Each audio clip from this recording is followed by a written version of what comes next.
มาบัดนี้ตกถึงยามฤดูแล้งสะแบงบ้านทางบ้านพี่ก่อไฟสีลมพัดตองเสียงกองสนั่นหูแสนคิดทอดยอดสู่ยามอยู่ห่างน้อไกลกันคุณแล้วสะแบงบ้านลมพัดปิ่นหมุนดอกลงพื้นสุดที่ฟื้นทนได้อุกภายในหัวใจ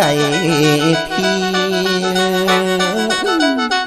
นางเอ้ยนางไงกูลาอายนี่หนพรบ่พรบอก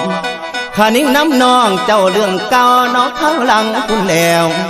มันยังฝังในใจเสียจ้องจำเด้อจิตอายคำที่สายเคยเว้าไว้น้ำสาวเบิดทุกสิ่ง